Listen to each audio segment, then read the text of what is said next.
Susunod na ang Abante sa Tanghali.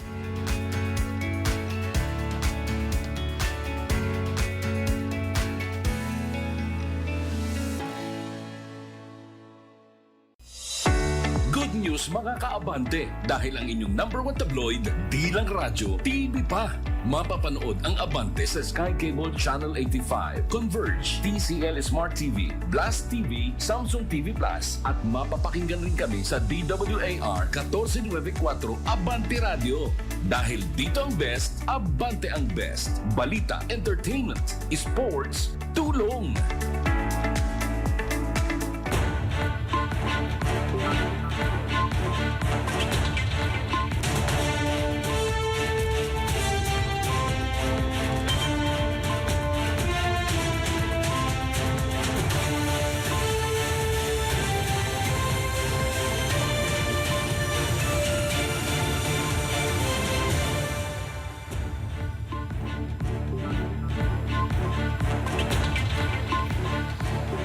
Araw ng Lunes, January 12, 2026 para sa Abante sa Tanghali. Ako ang inyong kaamante, Eli Saludar, para sa isang oras na balitaan mula sa nangungunang tabloid at DWAR 1494 Abante. Una sa balita, entertainment, sports at tulong. Sanib puwersa ng mga pangunahing tabloidista sa Luzon, Visayas at Mindanao. Para sa Abante sa Tanghali, ako ang inyong kaabante, Bea Rose Santiago. Sa ating mga headlines. Walong opisyal ng DPWH sisibakin dahil sa issue ng anomalya. DPWH Secretary Dizon di apektado sa ringcantation ng BGC Boys. Yuse Claire Castro pinag-iingat ang anak ni GMA sa pagtulong kay Harry Roque. Senator Amy Marcos di nakihalubilo sa kapatid sa kasal ng anak. DILG Secretary John Vic Remulla bukas sa mas mataas na posisyon sa 2028.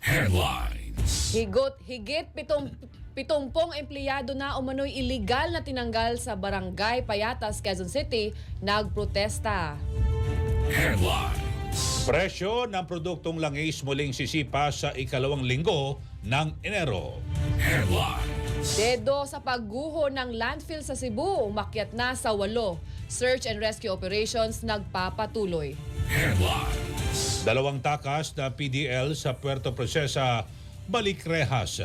Dalawang iba pa patuloy na hinahanap. Sa balitang abroad, US President Donald Trump sinusuri ang military options ng Amerika sa gitna ng krisis sa Iran. Samantala, sa balitang sports, sa TNT, isang panalo na lang sa finals matapos durugin ang Meralco sa Game 4 ng PBA Philippine Cup Semifinals. Sa balitang showbiz naman, Rufa May Quinto kinilig sa love at sweetheart na hirit ni DILG Secretary Remulla. At sa ating balitang viral, si Baby Doggy na puro tahol pero tiklop naman sa kanyang mami. At ngayon sa detalye ng ating mga balita, sisibakin sa pwesto ang 8 opisyal ng Department of Public Works and Highways o DPWH dahil sa issue ng anomalya. 4 sa kanila ay mga regional director, 2 assistant regional director at 2 district engineer. Sila ay sina Region 1 Regional Director Ronel Tan, Region 4A Regional Director Jobel Mendoza, Region 5 Regional Director Virgilio Eduarte, Region 7 Regional Director Danilo Villa, Region 4B OIC Assistant Regional Director Neil Parala, Region 5 OIC Assistant Regional Director Ronnie De La Vega, Metro Manila 3rd District Engineer Ruel Umali at South Manila Deo Mani Bulusan. Maliban sa 8, may 3 ring tatanggalin sa ahensya dahil naman sa di nila naabot ang qualification standards ng Civil Service Commission. Ito'y sina La Union 1st District Engineer Cheryl Ann Gonzales, Iloilo City Deo Roy Pakanan at Leyte 4th Deo Peter Soco. Sisibakin sila sa ahensya sa oras na mapirmahan na ni Secretary Dizon ang kanilang termination letter.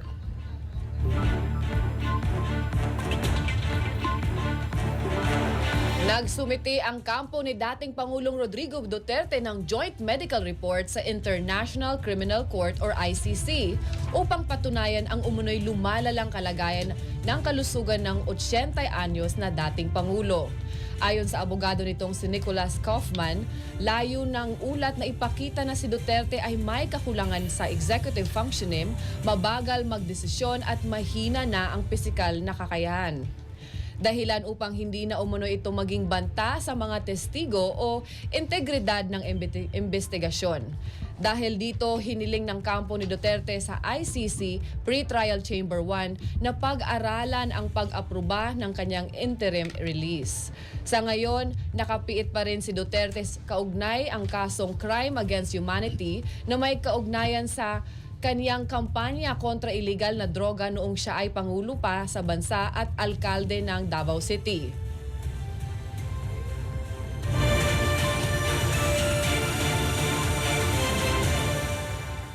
Nagbabala si Palace Press Officer Claire Castro kay Philippine Ambassador to Austria at Slovakia Luli Arroyo Bernas laban sa umano'y pagtulong kay dating presidential spokesperson at abogado na si Harry Roque.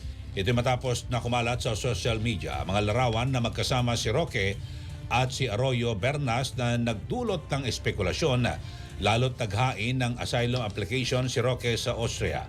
Ayon kay Castro, may mga netizen ang naghinalang maaaring tinutulungan o pinoprotektahan si Roque ng embahador dahil sa koneksyong pampolitika nito bilang anak ni dating Pangulong Gloria Macapagal Arroyo. Iginit ni Castro na hindi na rapat sa isang kinatawan ng Pilipinas sa ibang bansa ang magkubli o tumulong sa isang puganting individual dahil tungkulin ng mga diplomat na ipatupad at igalang ang batas. Nilinaw rin ni Castro na kinumpirma ng Department of Foreign Affairs na ang kumakalat na larawan ay kuha pa noong 2023 sa Austria at hindi kamakailan. Gayunman, muling iginit ni Castro ang paalala na walang dapat pagbigyan pagdating sa batas lalo't may arrest warrant si Roque kaugnay ng kasong anti-human trafficking na may kaugnayan sa Pogo Hub na Lucky South 99 Corporation.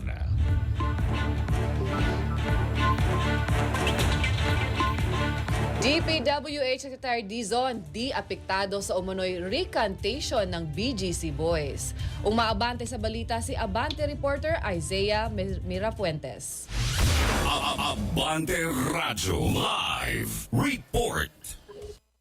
Wala raw pakialam si Secretary Vince Dizon sa lumabas na ulat na binawi ni dating DPWH official Henry Alcantara ang kanyang naunang mga pahayag kaugnay sa pagkakasangkot niya sa anomalya sa flood control project. Ayon sa kanya, hayaan ang Department of Justice at Office of the Ombudsman na silang mag-imbestiga nito. Pero giit ni Dizon, dapat makulong sina Alcantara o ang mga tinaguriang BGC Boys dahil siya raw mismo ay saksi ng kanilang ginawang anomalya. Ang sagot doon daw. So, we will have to find out from the Ombudsman or the DOJ if it's true or not. But it doesn't matter to me. Kailangan lang masigurado makulong na silang lahat. Kasi sila Alcantara, sila lahat yan. Kailangan na nilang managot. Kasi nakita ko lahat ng kalokohang ginawa nila sa Bulacan First District. Talagang kailangan managot silang lahat. Yan ang tinig ni Secretary Vince Dizon. Wala naman ang sinabi ni Justice spokesperson Polo Martinez na wala nang natatanggap na impormasyon na binabawi ni Alcantara ang kanyang mga naunang pahayag. Ako, si Isaiah Mirafuentes, Abante. Okay, maraming salamat sa eksklusibong report ni Isaiah Mirafuentes. Samantala, hindi makakasama ni Pangulong Ferdinand Marcos Jr. sa kanyang biyahe sa Abu Dhabi ngayong Lunes si First Lady Liza Araneta Marcos dahil nauna na itong umalis nitong Sabado para sa 4 na araw na working visit sa United Arab Emirates. Sa social media post page ng unang ginang ay nakapost na dumalo ito sa Dubai Exhibition Center nitong Sabado at nagkaroon din ng libreng concert para sa mga Pilipino sa UAE. Kinumusta na rin ng unang ginang ang mga overseas Filipino workers sa gitnang silangan at magiging abala sa kanyang mga aktibidad sa susunod na mga araw. Nakatakda namang umalis ngayong Lunes alas 6 ng gabi ang Pangulong Marcos Jr. para dumalo sa Sustainability Week batay sa imbitasyon ni Sheikh Mohammed bin Zayed Al Nahyan. Malit na delegasyon lamang ang kasama ng presidente sa kanyang biyahe sa Abu Dhabi simula ngayong Lunes, January 12 hanggang January 14. Isinusulong ni Senator Erwin Tulfo ang pagsasagawa ng random inspection sa mga proyekto ng gobyerno upang matiyak na tama ang paggamit ng pondo at hindi nasasayang ang pera ng bayan. Ang panukala ay kasunod ng mga isyong lumitaw sa paggasta ng 2025 national budget, kabilang ang umano'y anomalya sa malaking flood control projects. Kaugnay nito ay isinusulong din ang pagbuo ng Joint Congressional Oversight Committee na magbabantay sa pagpapatupad ng mga proyekto at programa na pupondohan sa ilalim ng 2026 General Appropriations Act or GAA. Matatandaang nilagdaan ni Pangulong Ferdinand Bongbong Marcos ang 2026 national budget kung saan vineto ang 92.5 billion pesos na unprogrammed appropriations. Inaasahan namang buuin ng komite ng mga miyembrong may mataas na kredibilidad upang matiyak ang tapat at wastong paggamit ng pondo ng bayan.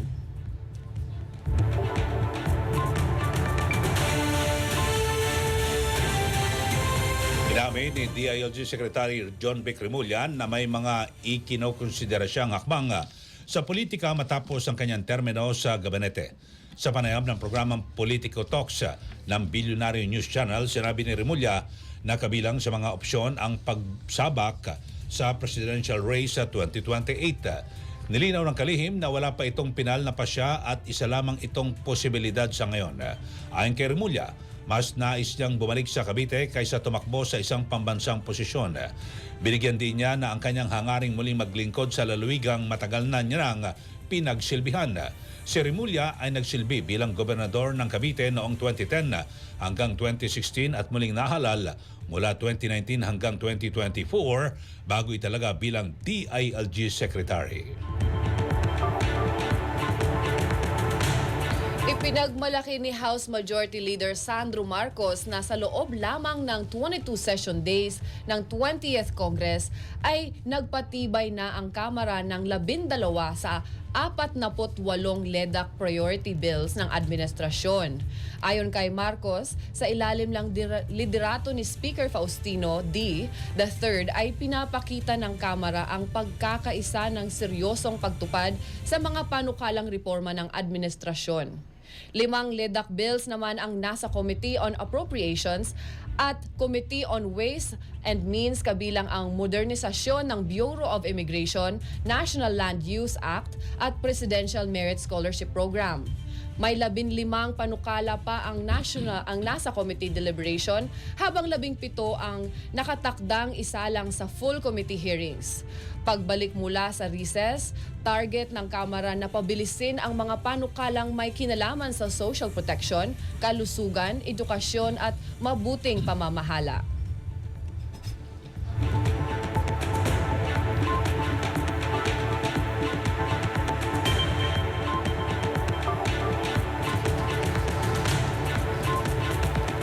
Hindi nagpakita ng interaksyon si Senatora Amy Marcos sa kanyang kapatid at pamangkin sa kasal ng kanyang anak na si Vice Governor Matthew Marcos Manotoc. Ang kasal ni Matthew kay Miss Earth 2014, Jamie Harrell, ay ginanap noong January 9 at dinaluhan ng ilang miyembro ng pamilya Marcos. Kasama sa mga dumalo si dating First Lady Imelda Marcos, Irene Marcos at ang anak ni Pangulong Marcos Jr. na si Bini Marcos.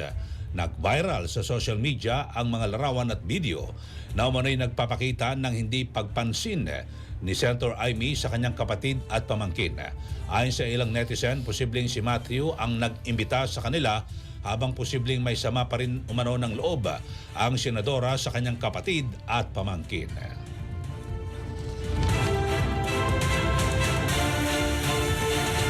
Sandigan Bayan, pinagpapatuloy ang bail hearing sa mga dating opisyal ng DPWH May Maropa. Umaabante sa balita si Abante reporter Charmaine Abong. Abante Radyo Live Report. Ipinagpatuloy ngayong Lunes ang bail hearing ng siyam na opisyal ng Department of Public Works and Highways o DPWH Mimaropa dito sa Sandigan Bayan kaugnay ng kasong may kinalaman sa maanumalyang flood control project sa Nauhan Oriental, Mindoro.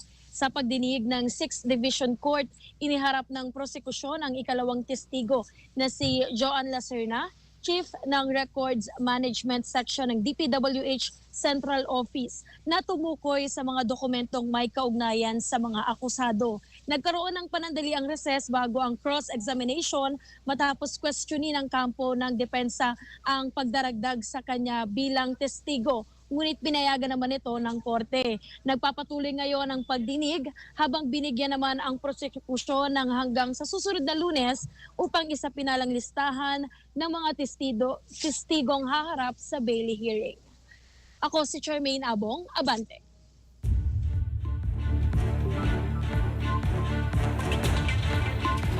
Maraming salamat kay Charmaine Abong. Samantala,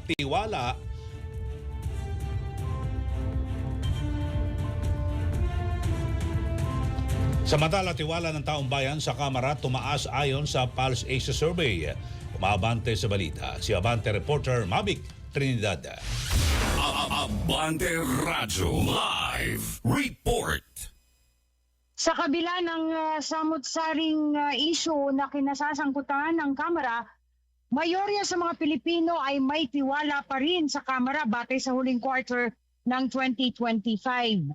Sa pinakabagong nationwide survey ng Pulse Asia Survey Research, ipinapakita nito ang lumalaking pagkilala ng publiko sa mga pagsisikap ng Kamara sa oversight at pananagutan.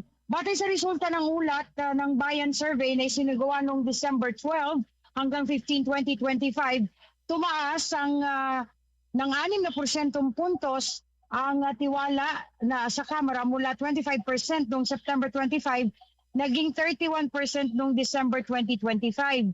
Samantala, bumaba naman ng 9%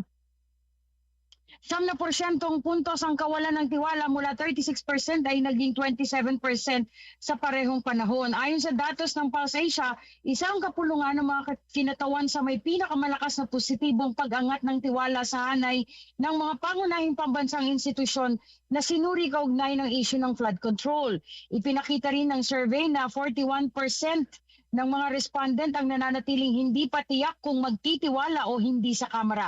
Isang palatandaan ayon sa Pulse Asia na masusing minamasdan ng publiko ang mga resulta at bukas pa rin sa pagtaas ng kredibilidad ng institusyon habang nagpapatuloy ang mga reforma. Para kay Bicol Saro Party List Representative at House Committee on Public Accounts Chair Terry Ridon, pinatutunayan ng resulta ng survey ang tuloy-tuloy na pagsusulong ng Kamara ng matibay at nakabatay sa ebidensyang oversight. Binigyang diin ni Ridon na nananatiling nakatuon ang Committee on Public Accounts sa masusing pagsusuri ng pondo ng bayan sa pamamagitan ng tamang proseso ng mga institusyon. Ako si Mavic Trinidad, Abante. Naitala bilang pinakamahabang translasyon sa kasaysayan ang Translasyon 2026 na tumagal ng mahigit na 30 oras. Ayon kay Police Major Philip Ines, spokesperson ng Manila Police District, maaga pa lamang ay handa na ang kapulisan bago pa man magsimula ang prosesyon. Mahigit 15,000 pulis ang ipinakalat para sa seguridad ng Translasyon 2026. Hindi lamang mula sa Metro Manila ang mga pulis na nag-deploy, kundi may augmentation din mula sa Police Regional Office 3 at Police Regional Office 4A. Sa panayam niya sa programang Walang Atrasan sa Abante, sinabi ni Ines na matagal na nilang pinaghahandaan ang nasabing aktibidad. Taon-taon aniya ay pinaghahandaan ng MPD ang translasyon dahil na rin sa inaasahang dami ng deboto. Pakinggan natin ang naging pahayag ni Police Major Philip Ines sa programang Walang Atrasan sa Abante. Deployment natin, hindi lamang yan nung araw, kung hindi prior to that, Sir Benji, naghahanda na yan. Tapos pagpunta pa natin dito. Kaya nga, sabi ko, nagpapasalamat kami sa ating mga kapwa-pulis na tumulong sa atin na magbantay ng seguridad para dito sa Nazareno 2026. Matagal itong pinagplanuhan na, Sir Benji. Last year pa, pinaplano na natin to at taon-taon naman na pinaghahandaan natin. Pero ngayon nga, naitala natin yung pinakamahabang traslasyon sa kasaysayan. Opo. At ganun pa man, naitawid natin ng, sabi niya, ng banal at maayos. Wala namang kaganapan na pagdating sa seguridad ang pumukaw sa ating kamalayan. Nagpapasalamat din si Ines sa iba't ibang ahensya ng gobyerno na tumulong upang matiyak ang kaayusan ng selebrasyon. Samantala, inihayag ng MPD na may nakahanda na ring security preparations para sa susunod na malaking kapistahan, ang Santo Niño de Tondo sa Maynila. Samantala, nagpasalamat ang Philippine Red Cross o PRC sa kanilang mga volunteers at katuwang sa matagumpay at mapayapang traslasyon ng Poong Jesus Nazareno 2026. Batay sa inisyal na datos, may higit 6,000 deboto ang nabigyan ng first aid habang may ilang nagtamo ng minor at major injuries na agad na naagapan at naisugod sa ospital. Nakatulong din ang PRC Emergency Field Hospital sa kartilya ng Katipunan sa pagbibigay ng agarang serbisyong medikal. Bukod dito, may higit sa 2,000 individual ang nabigyan ng welfare assistance at libo-libong litro ng malinis na tubig ang naipamahagi sa kasagsagan ng prosesyon. Ayon kay PRC Chair at CEO Richard Gordon, naging matagumpay ang traslasyon dahil sa sama-samang pagkilos ng lahat ng volunteers. Abiso para sa mga motorista. Muling nag-anunsyo ang ilang kumpanya ng langis para sa nakaambang na taas presyo sa ilang produkto ng petrolyo. Na epektibo bukas, January 13 sa ganap na alas 6 at alas 4 ng umaga. Sa inilabas na advisory ng mga kumpanyang Shell at Sea Oil, magkakaroon ng dagdag na 30 centavos kada litro ang presyo ng gasolina at kerosene. Dagdag na 20 centavos per liter naman ang itataas ang produktong diesel ng mga nasabing kumpanya. Samantala, ang clean fuel naman ay may dagdag din na 30 centavos per litro sa presyo ng gasolina at pagtaas na 20 centavos per liter sa presyo ng diesel. Epektibo ang advisory ng clean fuel sa ganap na alas 4 ng umaga.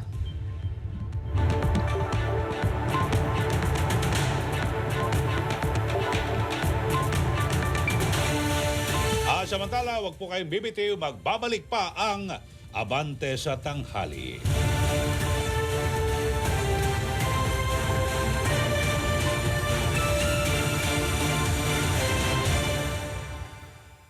Umarap sa Billionaire News Channel. Billionaire News Channel. Wala na po akong contact sa kanya. Pinakarga lang sa VIP car namin, pero alam namin pera yun. What happens to that 60 billion? Where is that supposed to go? Ano bang ginagawa ng ombudsman before? Aprobado na ang proposed national budget for 2026.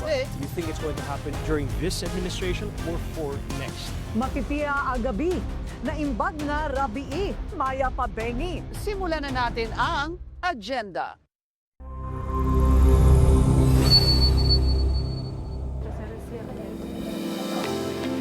Naibalik na sa Peru ang mahigit 300 artifacts mula sa mga kolektor sa iba't ibang panig ng daigdig. Kabilang rito ang mga sculpture, hinabing tela at mga kasangkapan na tinatayang 2,000 taon na ang tanda. Itinuturing na pinakatanyag ang mga sculpture mula sa panahon ng Inca Empire. Ang imperyo ng Inca ay naghari sa Peru noong 13th century bago pa sila sakupin ng mga Kastila. Ayon sa Foreign Ministry ng Peru, katubang nila ang US Department of Homeland Security at Sherman Police para sa recovery ng mga artifacts. Naipuslit umano palabas ng Peru ang mga artifacts dahil sa talamak na illegal trafficking.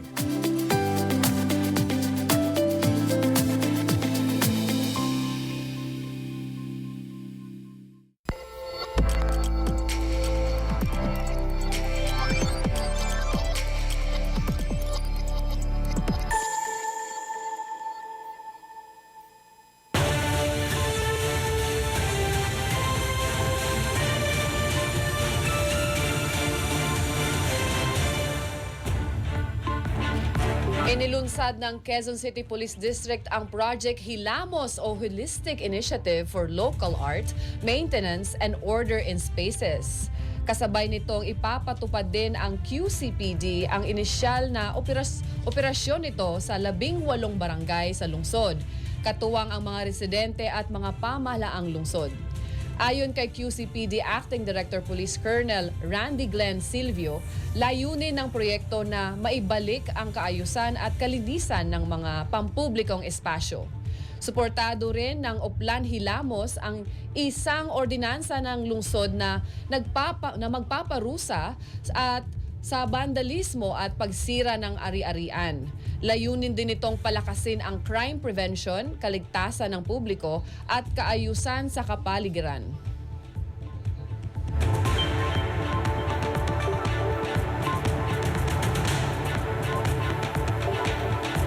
Sa iba pa nating balita, higit 70 empleyado na umano'y iligal na tinanggal ng Barangay Payatas sa Quezon City nagkilos protesta. Umabante sa balita si Abante reporter Charmaine Abong. Abante Radyo Live Report. Mahigit 70 umano'y iligal na tinanggal na empleyado ng Barangay Payatas, Quezon City ang nagsagawa ng kilos protesta sa kanilang barangay hall ngayong Lunes. Ayon sa mga apektadong kawani, hindi dumaan sa tamang proseso ang kanilang pagkakatanggal sa trabaho matapos ipaalam sa kanila noong Enero 5, unang araw ng pasok sa taon, na hindi na nila sila kabilang sa mga empleyado ng barangay. Sinabi ni Kagawad Darwin Cepeda na biglaan at walang sapat na paliwanag ang naging desisyon ng pamunuan. Kabilang sa mga tinanggal ang 9 na lupon tagapamayapa, 32 na traffic enforcer at 29 na miyembro ng fire brigade. Giit naman ni lupon tagapamayapa Marites Kakayan, solong desisyon umano ito ng barangay captain at walang due process. Batayan nila sa local government code, kinakailangan ng pahintulot ng konseho ng barangay bago magtanggal ng mga empleyado. Plano ngayon ng grupo na idulog sa Department of the Interior and Local Government o DILG ang issue. Ako si Charmaine Abong, Abante.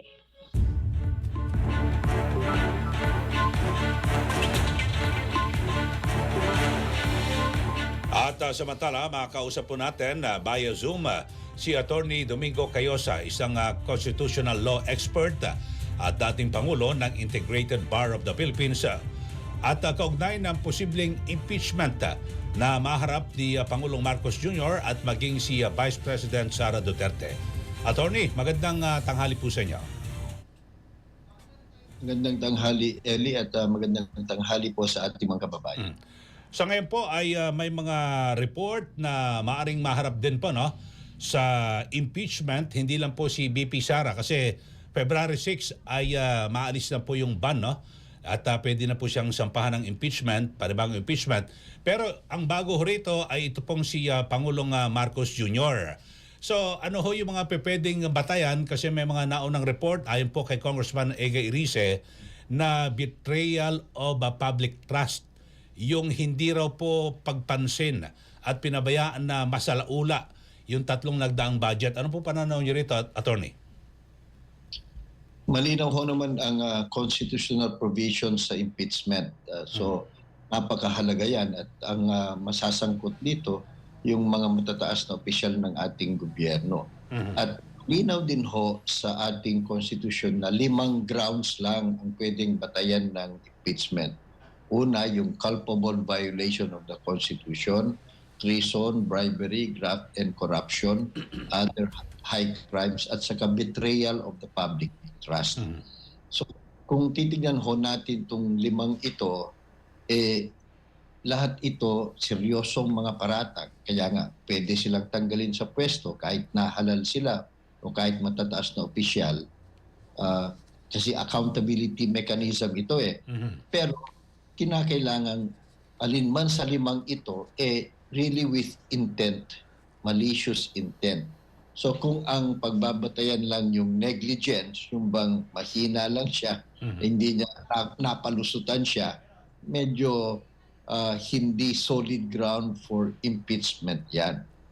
So hindi natin alam kung anong final itsura, kung meron bang isasampan na impeachment complaint laban sa Pangulo. Pero malinaw din sa konstitusyon na hindi naman pwedeng one at a time yung impeachment eh.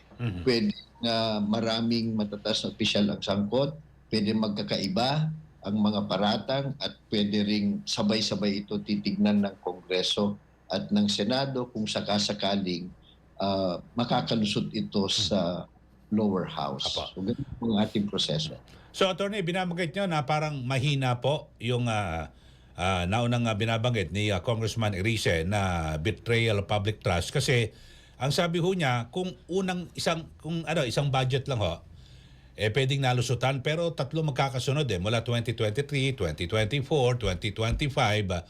So parang nagkaroon ho rito ng matinding kapabayaan ng Pangulo at lumilitaw ang perception ay kinonsinte na kalikutin ng Kongreso at yun parang nasa laula ang pambansang budget na kung saan ngayon po ay di ba binabansagang pinakamalala at pinakamaanumalyang budget yung 24 at 25. Well, kung negligence ang kanilang main ground, no? Though it is true na yung betrayal of the public trust ay very general, no? And can be subjected to a lot of interpretation. Pero malinaw ho kasi na kinakailangan merong clear intent dito eh.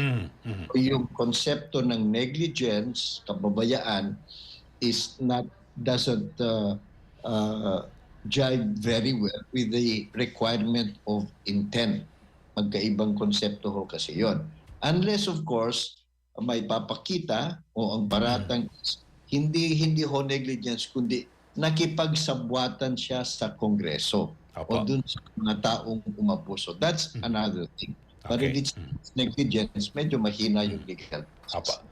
So Attorney, sa ngayon ho ba ay magkakaroon po ba ng pagbabago? Kasi yung sa naunang impeachment, laban po kay BP Sara, merong inilatag po ng mga parang panibagong panuntunan at siguro parang mas mahigpit sa proseso diyan po sa House of Representatives na kung saan di ba na ideklarang hindi naayon sa ating saligang batas. So sa kasalukuyan, kung sakaling maghahain po ulit ng impeachment laban man sa Pangulo o sa Vice Presidente, may mga pagbabago ho ba at mas magiging mahigpit sa impeachment? Well, insofar as yung substantial basis, kasi dito sa magkaiba ho kasi itong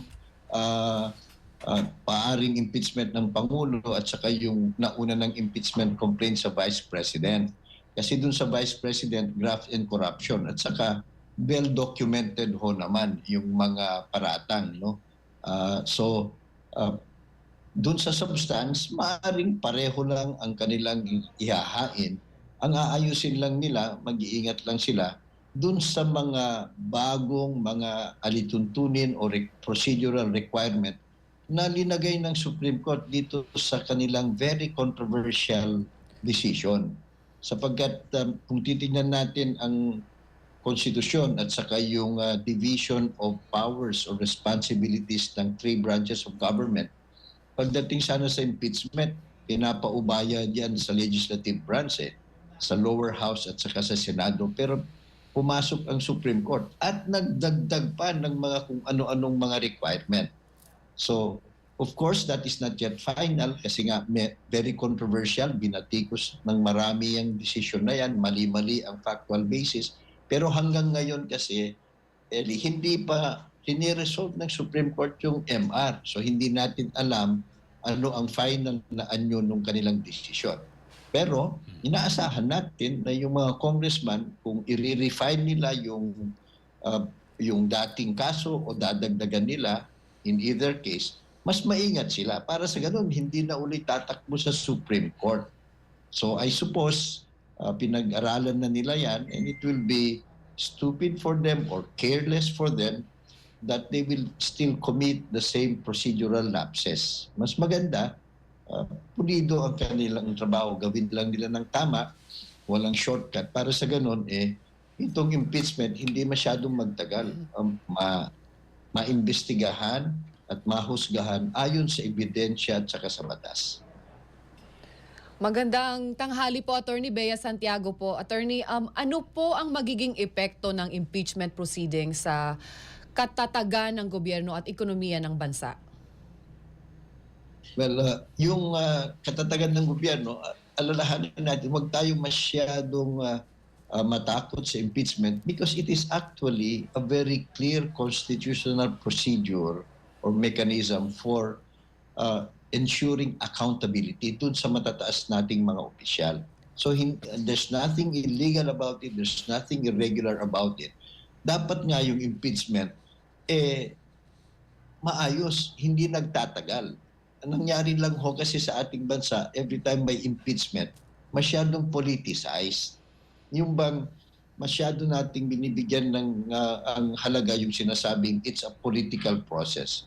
Sinasabi lang na political yan dahil nga yung maghahabla, mga politicians, mga congressman, yung maghuhusga, yung impeachment court, politicians din, mga senador.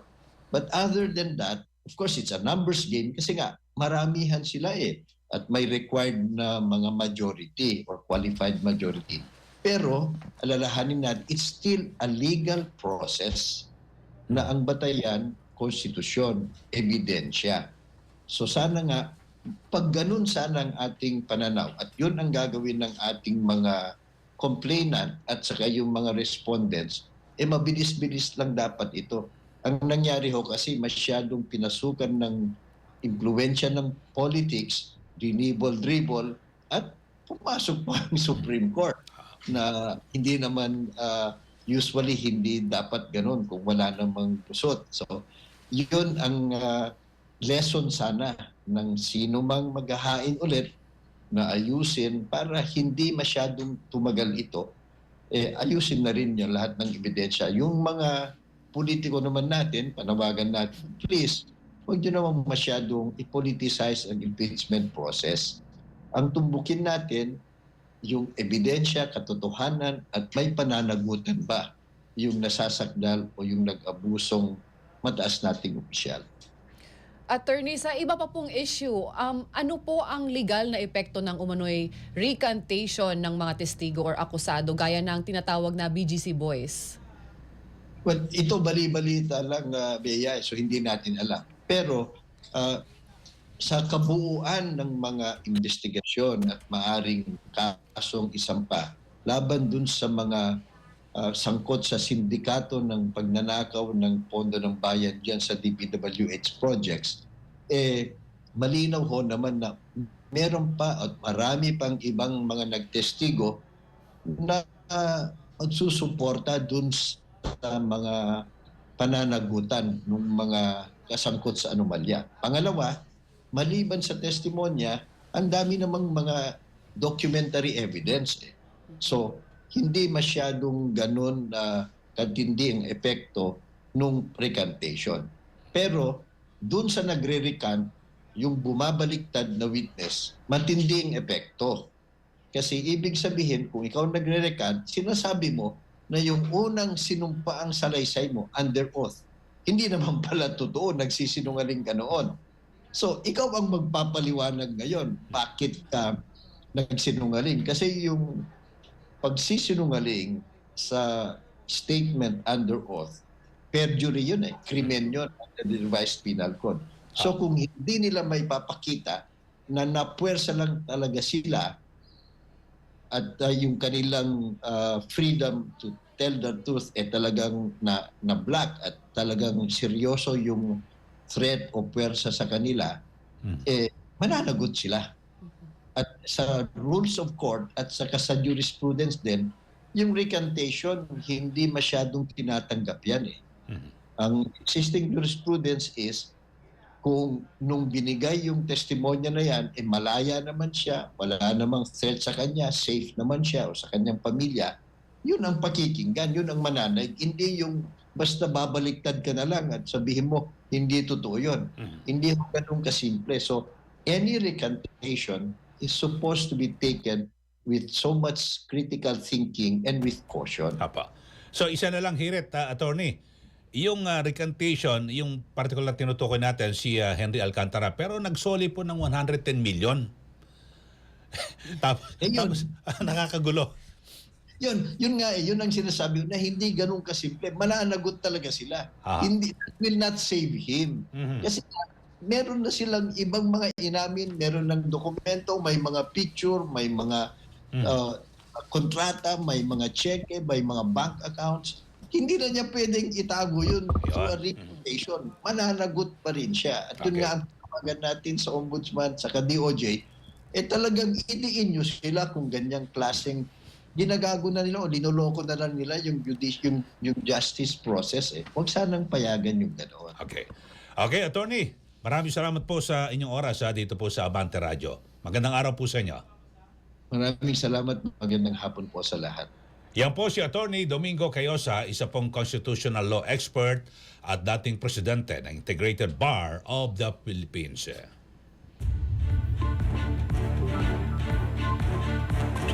Meralco magpapatupad ng bawas singil sa kuryente ngayong buwan. Umaabante sa balita si Abante reporter Charmaine Abong. Abante Radio Live Report. Magkakaroon ng bawas singil sa kuryente ang mga customer ng Meralco sa paparating na January 2026 billing matapos bumaba ng 16 centavos kada kilowatt-hour ang singil sa kuryente. Katumbas ito ng humigit kumulang 33 pesos na bawas sa konsumo ng 200 kilowatt-hour, 9 pesos sa 300 kilowatt-hour, 65 pesos sa 400 kilowatt-hour at 82 pesos naman sa 500 kilowatt-hour na konsumo. Ayon sa Meralco, pangunahing dahilan ng bawas singil ang mas mababang transmission at generation charges dulot ng mas maayos na supply ng kuryente sa Luzon at pagbabalik operasyon ng ilang planta. Nakatulong din ang pagbawa ng buwis at iba pang singil bagamat nagsimula na ngayong buwan ang koleksyon para sa Renewable Energy Subsidy. Samantalang muling nagpaalala ang Meralco sa publiko laban sa pagnanakaw ng mga pasilidad ng kuryente matapos ang isang insidente sa Quezon City na nagdulot ng brownout sa libu-libong customer. Ako si Charmaine Abong, Abante.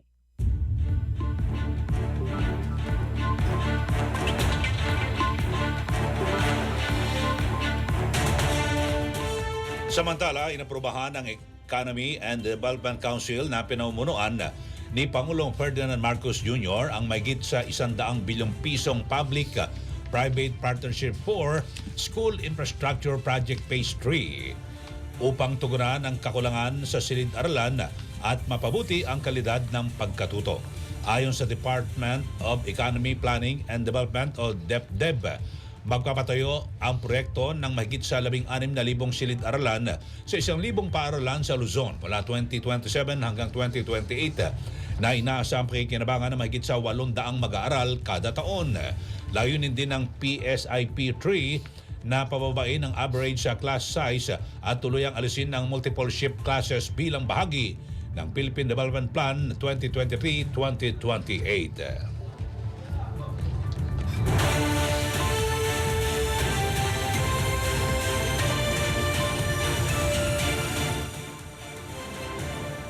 BOC nakasabat ng mahigit na 100 million halaga ng TOBATS. Bureau of Customs nakasabat ng 100 million na halaga ng TOBATS. Umaabante sa balita si Abante reporter Isaiah Merafuentes. Abante Radio Live Report. Tama ka dyan, naharang ng Bureau of Customs ang tinatayang aabot sa mahigit 114 million pesos na drogang ipapasok sana dito sa Pilipinas. Ayon sa mga otoridad, January 8 nang dumating sa bansa ang 4 na kahina-hinalang kahon. Base sa detaling nakasulat sa kahon, malachite stone ang laman nito. Pero nang dumaan ito sa x-ray machine, tumambad sa kanila ang nasa mahigit 16,000 na kilo na pinaghihinala ang shabu.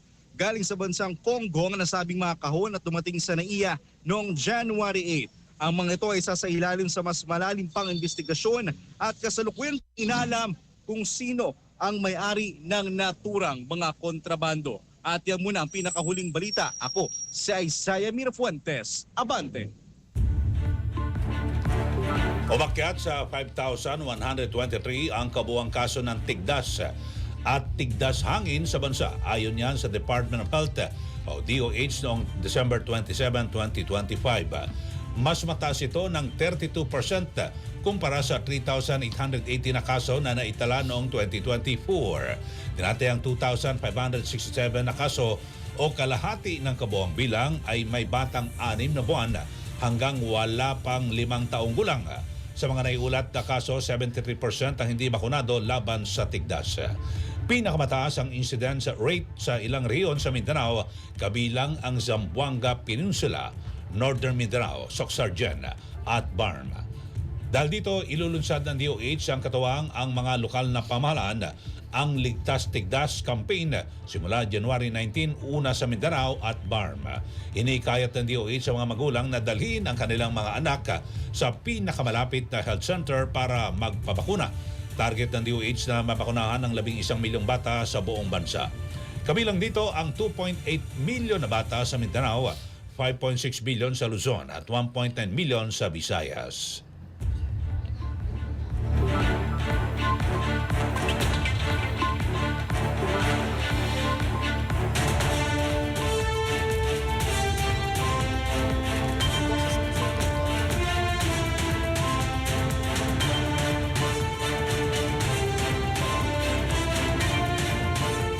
Huwag po kayong bibitiw, magbabalik pa ang Abante sa tanghali.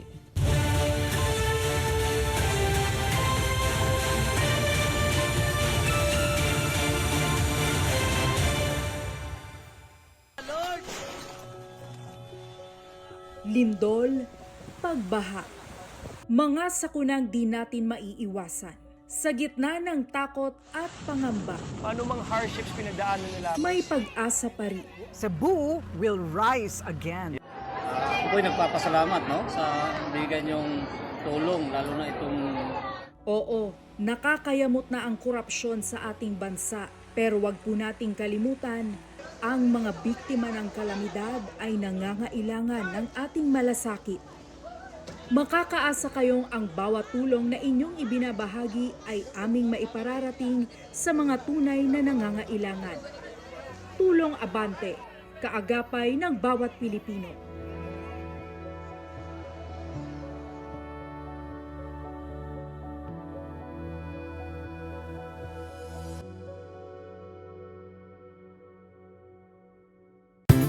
Pistang puno ng kulay, saya at tradisyong kakaiba. Mga kaabante, biniray na! Tuwing Enero, hindi lang mga tao ang may OOTD. Pati bangka, naka-dress up. Astig! Hindi ordinary. Tradisyong may kwento, tradisyong may puso. Buhay ang kalye at ang entablado hanggang sa baybayin ng karagatan. May kantahan, may sayawan. Isang makulay na pista ng pananampalataya, pasasalamat at gabay sa bawat Romblomanon. Kaya sa saya tradisyong tunay na atin, dito sa Romblon, di ka mabibitin. Sa puso ng bayan, iisa ang sigaw ng madla. Hala sige, biniray na! Kaabante, anong gusto mo pang malaman? Tutok lang dahil sa Fiesta Files, lagi kang may bagong kaalaman.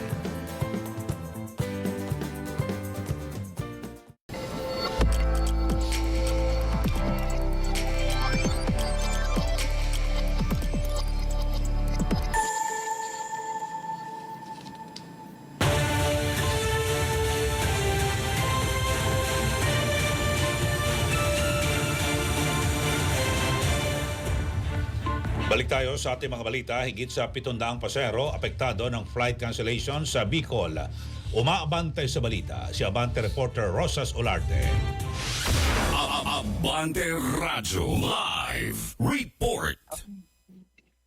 Higit 700 pasahero ang naapektuhan ng kanselasyon ng flights ng eroplano dito sa Bicol ngayong Lunes, January 12, 2025. Nilinaw ng Civil Aviation Authority of the Philippines o CAAP Area 5 na ang kanselasyon ay hindi dahil sa alboroto ng Bulkang Mayon. Dahil anya ito sa poor visibility at masamang panahong dulot ng Shareline. Ang kanselasyon ng flights